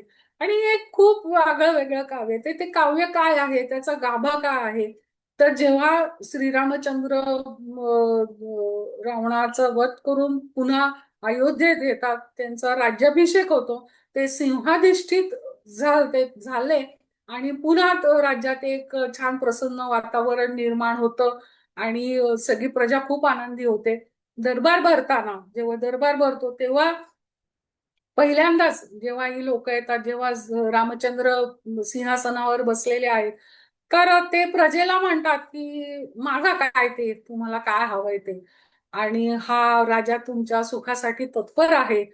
सगळ्या लोकांना विलक्षण आनंद होतो. आता बघा, दरबारात आपण उभे आहोत, राजा आपल्याला म्हणतोय काय पाहिजे ते मागा तुम्ही. आणि प्रजेनी काय मागावं, शेवटी सगळेजण ऐहिक सुखात गुंतलेलेच असतात, ऐहिक सुख सगळ्यांना पाहिजे. काव्य जे आहे असं, तर ते एक एक जण पुढे येतात आणि मागतात. आणि रामचंद्रांचा राज्यकारभार बघा कसा आहे, ते सगळं लिहून द्यायला सांगतात लक्ष्मणांना, आणि की हे याला द्यायचंय, ते यायचंय. आणि ती जे त्यांनी हे जे वेणास्वामींनी जे काव्य लिहिलं, त्याच्या प्रत्येक ओळीची जी ओळ आहे त्याच्यात आहे वदे राम लक्ष्मणा हे लिहि रे. आणि तो बघा ना की प्रसंग डोळ्यासमोर येतो की श्रीरामचंद्र तिथे आहेत, एक एक जण येत आहेत, ते रामचंद्रांकडे मागतात आणि ते असे लक्ष्मणांना म्हणतात, लक्ष्मणा लिहि रे हे. म्हणजे ते सुद्धा लिखित पाहिजे की आपण कोणाला काय देतो आहे, आपण काय मान्य केलेलं आहे, हे आहे. आणि वेणास्वामींनी असं वर्णन केलंय की सगळं, की विलक्षण त्याच्यात आश्चर्य असं वाटतं की कुणीच ऐहिक सुख मागितली नाही. तर ह्या प्रजेनी रामचंद्रांकडे काय मागावं, तर आम्हाला धनधान्य द्या, आम्हाला पशुधान्य द्या, आमची धर्मपरायणता चांगली राहू देत, आमचं विवेक बुद्धी चांगली काम करू देत, आम्हाला उत्तम संतती प्राप्त होऊ देत, असा तुम्ही आशीर्वाद द्या. आणि कुठलीही ऐहिक भौतिक सुख न मागता प्रजेनी त्यांच्याकडे असं मागितलंय. आणि स्फुट प्रकरणच आहे, पण वेणास्वामींनी इतकं गोड शब्दात ते लिहिले अगदी. आणि लयबद्धता हा त्यांच्या वाङ्मयाचा अगदी महत्वाचा गुण आहे, की अतिशय लयबद्धता त्यामध्ये त्यांनी ते सगळे काव्य लिहिलेलं आहे. असं हे सगळं उत्तम रीतीने वेणास्वामींचं कार्य चाललेलं होतं. आणि आता त्यांच्या जीवनाचा अंतिम टप्पा, कोल्हापूरला असताना जेव्हा त्यांच्यावर हा जो विषप्रयोग झालेला होता, त्याच्यामुळे म्हणजे जरी त्या मरणाच्या दारातून जरी त्या पुरत आल्या तरी त्या विषाचा परिणाम त्यांच्या प्रकृतीवर थोडाफार झालाच आणि त्यांची प्रकृती त्याच्यामुळे थोडीशी नाजूक होती. त्याच्यामुळे असं खूप काही त्यांना आयुष्य लाभलं, त्या खूप वृद्ध होऊन त्यांचा अंत झाला असं अजिबात नाही झालं. आणि सद्गुरु कृपा झालेली, सगळं जीवन खूप छान जगल्या त्या. सगळ्या जबाबदारीची पूर्ती केली. समर्थाने जेवढा विश्वास त्यांच्यावर टाकला, जेवढं कार्य कर म्हणून सांगितलं ते त्यांनी अतिशय उत्कृष्ट रीतीने सगळं पार पाडलेलं होतं. आता त्यांना निवृत्तीची ओढ लागलेली होती आणि तेव्हा गडावर वास्तव्य असताना त्या समर्थांना सारख्या म्हणायच्या, मला माहेरी जायचंय, मी माहेरी कधी जाऊ. समर्थ असते, समर्थांच्या लक्षात आलं की हिला माहेरी जायचंय म्हणजे कुठं जायचं आहे. आणि समर्थ म्हणायचे, उद्या बघू. असं खूप काळ समर्थ त्यांना सांगतात, उद्या बघू उद्या बघू. आणि समर्थांच्या जीवाची काय घालमेल झाली असेल. आणि त्यांना तिला मानसकन्याच होती ते वेणा म्हणजे त्यांची. आणि मुलगी आपली साधी सासरी जाते तर वडिलांना किती दुःख होतं. आणि ही निर्वाणीची भाषा करते तर समर्थांना किती दुःख होत असेल. आणि समर्थांना असं वाटायचं की माझ्या या मुलीने कधी माहेरी जाऊच नाही. पण त्यांचा सतत लकडा की मी माहेरी कधी जाऊ, मी माहेरी कधी जाऊ.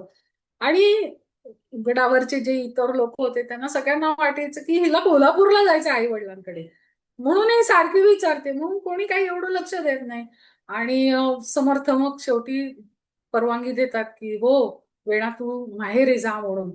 आणि कल्याण स्वामींकरवी अनेक शिष्यांना आजूबाजूच्या सगळ्यांना ते गडावर बोलवतात. आणि वेणा स्वामींना म्हणतात, तू अशीच जाणार आहेस का माहेरी? चांगलं साग्र संगीत स्वयंपाक कर, रामरायांना नैवेद्य दाखव, मला भोजन घाल आणि तुझं कीर्तन कर मात्र हं?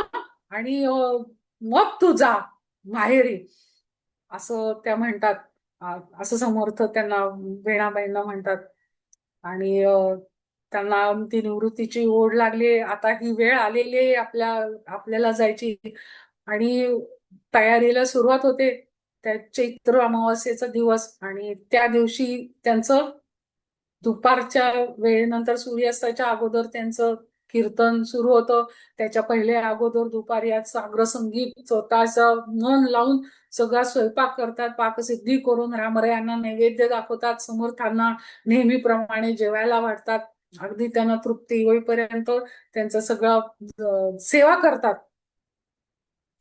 आणि वेणास्वामी कीर्तनाला उभ्या राहिल्या आणि लुगडं कोणतं नेसलं होतं ते शिवथरगडला जो प्रसंग झाला तो प्रसाद म्हणून त्यांनी ते जपून ठेवलेलं होतं आणि ते लुगडं त्यांनी परिधान केलेलं होतं. सज्जनगडच्या मठात रामराया समोरच्या अंगणात तिथे वेणास्वामी कीर्तनाला उभ्या राहिल्यात. आणि उत्तर रंग चालू होतो आणि उत्तर रंगात त्यांनी बंध विमोचन रामाचं पद गायला सुरुवात केली. आणि आज आपल्याला ह्या काळात आपल्याला वाटतं आहे की काय तो प्रसंग असेल. त्यांचा उत्तर रंग संपतो आणि त्या नमस्काराला त्या समर्थांच्या चरणांवर डोकं ठेवतात आणि तिथे त्यांचा अस्त होतो. तिकडे आकाशात सूर्याचं असतं आणि इकडे वेणास्वामींचं असतं एकाच वेळी झालेला आहे. आणि असा हा विलक्षण प्रसंग घडला. वेणास्वामींनी आपलं आयुष्य सगळं समर्थ चरणी अर्पण केलं. शेवटपर्यंत समर्थांशी त्या एकनिष्ठ राहिल्या, त्यांच्या सगळ्या जबाबदाऱ्या त्यांनी पार पडल्या.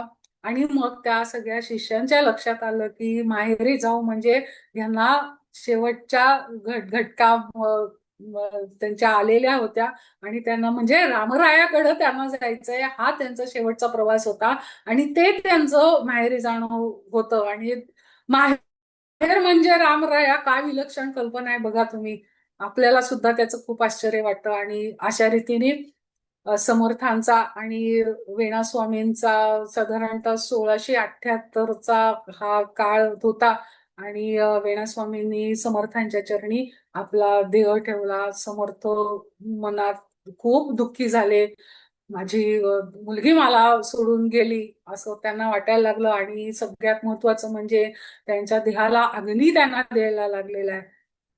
किती वाईट वाटलं असेल समर्थांना की आपली मुलगी आपल्या आधी जावी म्हणून.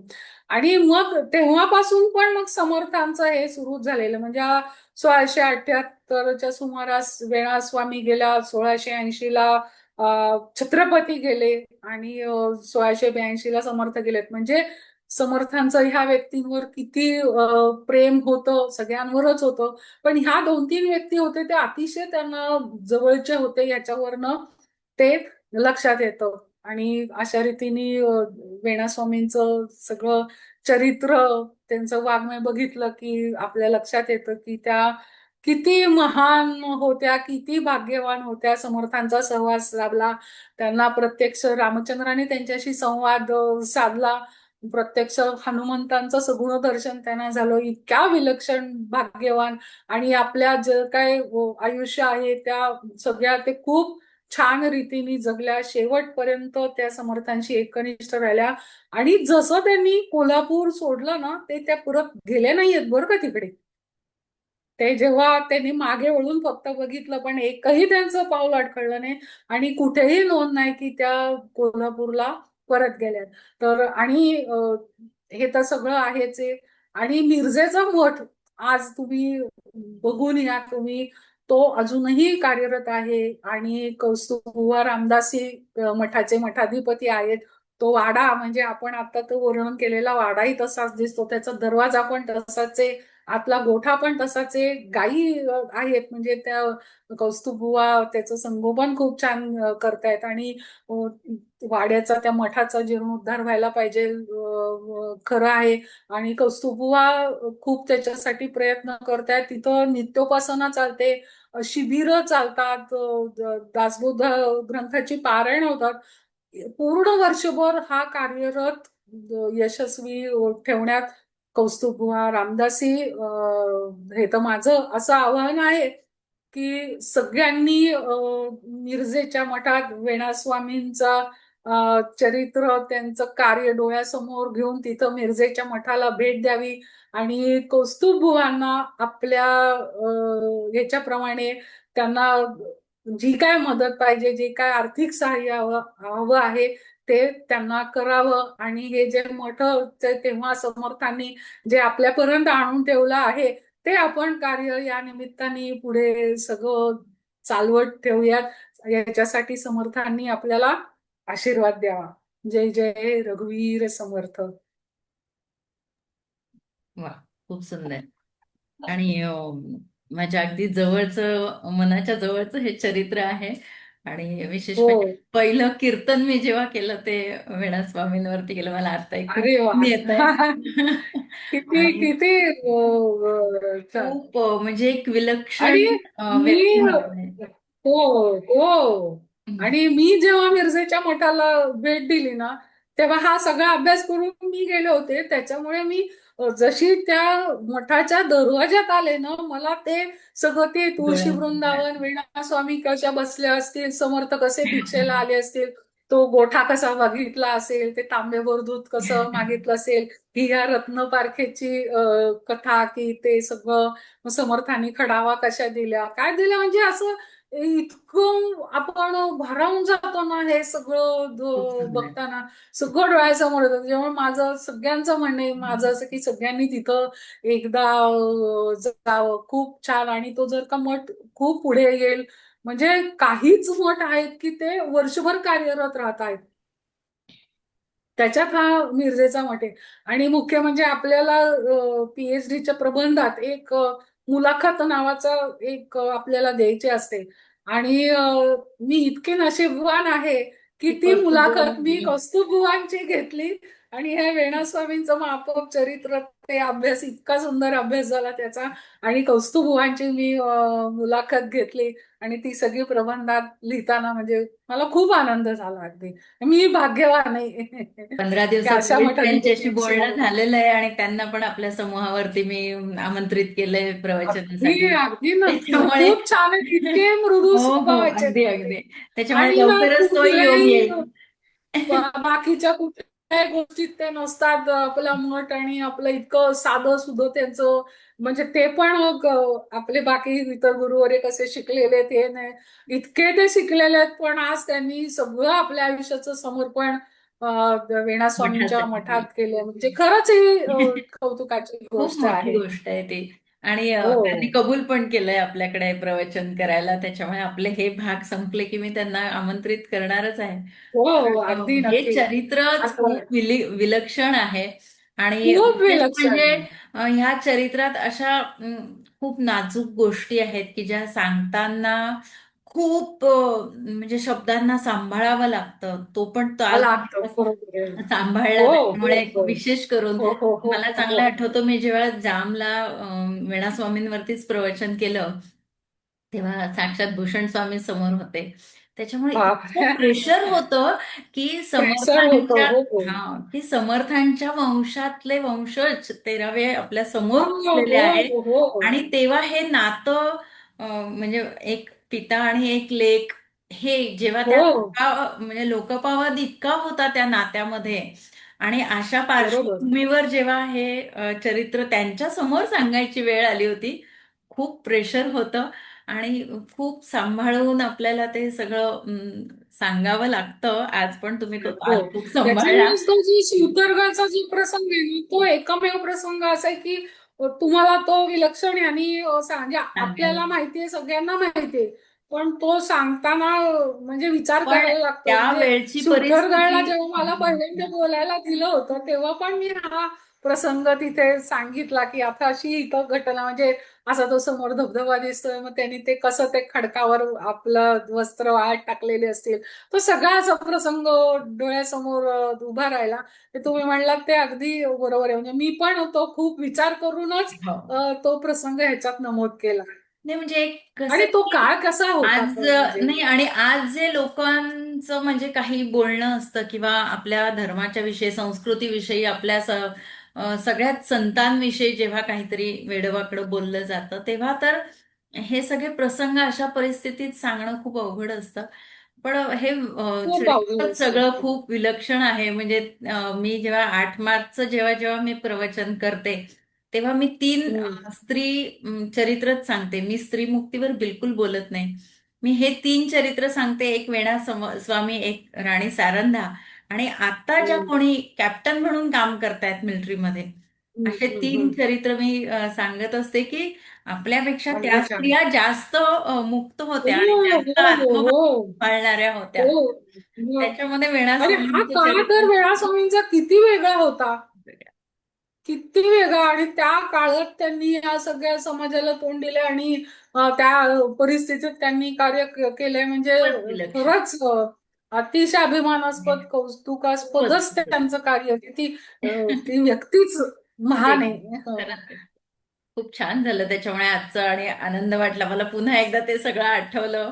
माझं स्वतःच जेव्हा मी पहिलं कीर्तन हे बसवलं, मी अगदी पक्क हो. ठरवलं होतं की मी वेणा आणि स्वामींवरच हे बोलीन सगळं सांगताना म्हणून. ना असं डोळ्यासमोर तेच भरून येतं. असेल की ही छोटी वेणा, मग वेणाबाई, मग वेणा स्वामी, त्या अगदी. कशा गेल्या, त्या कशा समर्थांबरोबर राहिल्या, कशा सगळ्या गोष्टी शिकत गेला, हा मिरजेचा मठ, असं हम्म. सगळं डोळ्यासमोर खरं चित्र उभं राहतं. म्हणजे अतिशय भजन. विलक्षण व्यक्तिमत्व आहे खरंय, खरंय. वेणा स्वामींचं.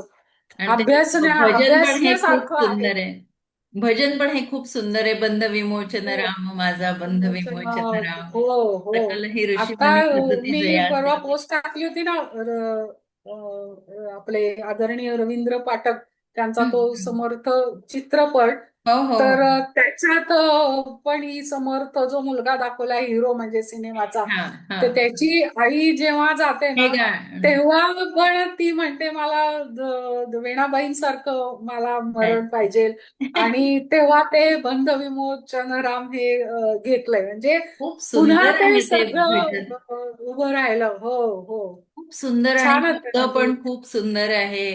एकची तो सुखधाम, माझा बंध बरोबर. विमोचन आणि राम. हे बरंच सीता स्वयंवर इतके इतके गोड शब्द, हो, आहे ना, आहे इतकं माझ्याकडे. सुंदर, म्हणजे ते अलंकारण वगैरे, म्हणजे असं वाटतं ना की ते वेणा स्वामींनी कधी अलंकार पाहिले हो, की असे प्रत्यक्ष त्याच दागिन्यांचं वर्णन करताना आश्चर्य वाटतं म्हणजे खूप. खूप सुंदर. आता हे अजून काय त्या भाग्यवानच त्या. हो, खरंच आहे. कुणाला काही प्रश्न विचारायचे असतील तर आपणच दोघी बोलतोय. पण फार जवळचा विषय असल्यामुळे, पण कुणाला काही प्रश्न असतील तर आपण घेऊयात आणि मग थांबूयात.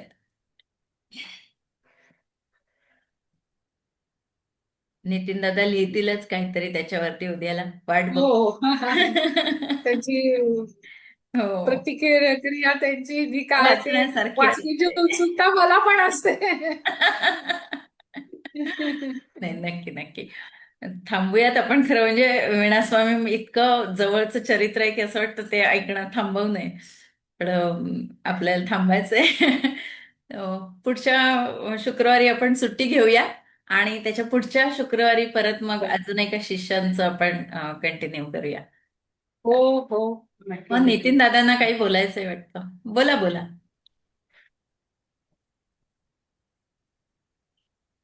नितीन दादांना काही बोलायचंय का?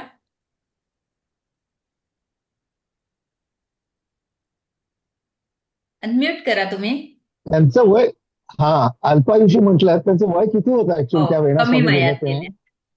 कमी वय होतं मला मते 45च्याच आसपास असावं. अरे बापरे. हो, हो. त्यांना कमी आयुष्य लाभलं म्हणजे त्यांच्यावर तो जो विषप्रयोग झालेला होता ना, जरी त्याच्यातनं त्या वाचल्या तरी त्या विषाचा कुठंतरी त्यांच्या शरीरावर तो खूप परिणाम परिणाम झाला. झालेला. आणि जरा नाजूक प्रकृती होती. अर्थात ते त्यांची प्रकृती नाजूक होती असे सगळे कुठे उल्लेख नाही आहेत. पण पण एकूण हे त्यांच्या एवढंच आहे चरित्रामध्ये की हो हो हो हो. त्याच्यामुळे मग कल्याण स्वामी किंवा उद्धव स्वामी, दिवाकर गोसावी यांना खूप आयुष्य आयुष्य लाभलेली मिळालं. होती. अक्का स्वामींना पण हो, बऱ्यापैकी आयुष्य लाभलं होतं. पण वीणा स्वामींचं नाही, कमी ह्या आहे. बाबतीत मात्र प्रेरणा स्वामींचं आयुष्य कमी होतं. पण तुम्ही हे त्यांचं सगळं असं कार्य कुठं एवढं महान करून गेलं. कार्य मात्र त्या. पुस्तक संकलित केलंय का असं काही हो, तुम्ही? आहे ना. मठामध्ये भरपूर पुस्तकं आहेत. कौस्तुभबुवा पाठवतात सगळी पुस्तकं. मला पण कौस्तुभबुवांनीच पाठवलं. म्हणजे हो, चरित्र पण आहेत वीणा त्याच्यामध्ये. स्वामी अच्छा अच्छा. चांगल्यापैकी भरपूर वाङ्मय वाङ्मय आहे. त्यांचं आहे आणि त्यांचे सगळे म्हणजे रचना पण आहेत. म्हणजे रचना हस्तलिखित पण पण आहेत त्यांच्या. आहे. हो हो, आणि मिळतात कौस्तुभ आणि ती खूप आपल्याला म्हणजे आहेत. उत्साहाने ते पाठवतील आणि हे करतात. त्याच्यामुळे मिळेल, सगळं वाङ्मय मिळेल अच्छा. वीणा आणि चरित्र पण मिळेल. चरित्र पण आहेत, उपलब्ध आहेत भरपूर. हे मला असं वाटतं की हे जे आपण मठ बघितले तर आपला हा जो तो सगळा आता ग्रुप झाला आहे निर्माण, तर आपण कधीतरी 2-4 महिन्यांनी सगळे मिळून एखाद्या स्थानाला भेट द्यायला काही अगदी हरकत अगदी नाही. काहीच हरकत नाही. मी मागच्या काहीच वेळी हरकत पण नाही. लिहिलं कुठेतरी होतं. एका सेंटरला आपण कुठेतरी सगळेजण भेटूया. येत जाऊ आणि तिथून येस. आपण नक्की नक्की. मिरजेचा आहे किंवा हो. आपण बरेचसे जे मठ घेतले ते टाकळीचा आहे. हो. टाकळी आता तुमच्या नाशिकमध्येच आहे म्हणजे तुम्हाला हो. काही ते नव्हती. नाही, पण आपण असं आपण मागच्या वेळेस पण मी जमू समूहात ते शकतो. विषय टाकला होता की आपण इतक्या हो हो. पोस्ट समूहामध्ये घेत असतो, नमस्कार समूहामध्ये, तर तिथून जे जे अशी काही स्थानं आहेत तिथे एखाद्या वेळेस आपण सगळ्यांना भेटायला हरकत नाही. बघू कधी जमतंय. आणि आपण एकटे तर कुठे जाऊ शकतोच, पण हा जो आपल्या समर्थ पण हा, भक्तांचा एकत्र जाण्यात जे समाधान आहे ना एक ते अभ्यासाच्या दृष्टीने सुंदर म्हणा, समाधान आहे. नाही. अभ्यासाच्या हो आणि दृष्टीने हो. म्हणा माहीत आणि ह्या सगळ्या ह्याच्या दृष्टीने जर आपल्याला खरंच काहीतरी घेऊयात मनावर. थोडी आणि आता माहितगार पण बरोबर असतात ना काय त्यावेळेला. काय मग ती काय माहिती पण जास्त, हो माहितगार पण असतील त्यावेळेला बरोबर, त्याच्यामुळे हो, त्याचं म्हणजे थोडंसं महत्व आणखीन वाढेल. फरक एकटं भेटून पडतो. आपल्याला काय, नक्की. फक्त काय आठवेल तेच. आणि कविता ताईच बरोबर आहे म्हणल्यावर काय प्रश्नच नाही. नाही, असं काही नाही. पण जाऊयात आपण. खरंच विचार आहे येस. मनामध्ये. नक्की करूयात जाऊयात. काहीतरी. हो. आणि कौस्तुभ बुवांना आपण कॉन्टॅक्ट करूयात आणि मला असं ते वाटतं असतानाच आपण जाऊयात. हा, तुमचे 2 चालेल. एपिसोड झाले की म्हणजे बहुतेक कौस्तुभ बुवांनाच आमंत्रण आहे. कारण बोलणं पण झालं आणि बुवांनी हो ना. सांगितलं तुम्ही केव्हाही सांगा. हो हो. आणि ते अगदी प्रश्नच आनंदाने, नाही. हो, आनंदाने करणार आहेत प्रवचन. अगदी त्याच्यामुळे अगदी. त्यांना बोलवूयात आपण म्हणावं तुम्ही त्यांना. समग्र वेळा स्वामी सांगतात. हो आपण हो कसं आता आपल्याला ह्या वेळात हा एवढं सांगायचं आहे, सांगायचं तर खूप असतं. पण ते आपण दूरवर पण छान बोलतात. थोडस बंधन असतं. हो. हा, तर नाही, त्यांना बोलतात म्हणून सुंदर तुम्ही असं. समग्र शिष्य हो. त्यांचं काय म्हणतात व्यक्तिमत्वच त्यांचं एवढं सुंदर फार आहे, सुंदर आहे एवढं खरंच. त्यांना प्रसन्न जेव्हा साधं मी सुद्धा व्यक्तिमत्व आहे. पहिल्यांदा भेटले तर आम्ही अगदी म्हणजे न कळत आम्ही दोघंही नवरा बायको वाकलो. अगदी रस्त्यात आमची त्यांची गाठभेट पडली. पण आम्ही अगदी रस्त्यात त्यांना नमस्कार केला होता. औरंगाबादला मला चांगले अगदी स्पष्ट डोळ्यासमोर आहे ती भेट. त्याच्यामुळे बोलवूयात आपण त्यांना नक्की. आणि वेणा हो, स्वामींच्या अगदी अगदी मूर्तीच्या खूप मठाला पण भेट देऊया. छान. भेट देऊयात आपण, येस, नक्की येस. भेट देऊयात आता खरंच. म्हणजे मग आपण आपल्या ग्रुपमध्ये हे जसं चालू केलं ना, तसं अजून एक पायरी पुढे जाऊ आपण, अगदी अगदी. की बरोबर. भेटी देऊ, की सगळ्यांना साधारणतः कधी जमतं, कधी जोडून कुठे सुट्ट्या आल्या तर आपण निदान जवळजवळची करूया. तरी ठिकाणं घ्यायला करता येतील. काहीच हरकत नाही. खरंय. हो हो करूया हो. करूया खरंय. काहीतरी. चला भेटूया परत. पुढच्या नक्की शुक्रवारचा एक नक्की. सुट्टी चला. घेऊया आणि हो नंतर हो पुन्हा हो. भेटूया. जय जय रघुवीर एक हो समर्थ. हो. आणि आता जय कसं आहे, श्रावण महिना आता बोलवणी प्रवचनाला वेगवेगळ्या ठिकाणी काही ना काहीतरी चालू असतं. पण आपण नक्की वेळ काढून भेटूया भेटूया. भेटूयात आणि पुढचे शिष्य आपण घेऊयात. हम्म? जय जय रघुवीर. रघुवीर समर्थ. जय जय रघुवीर समर्थ.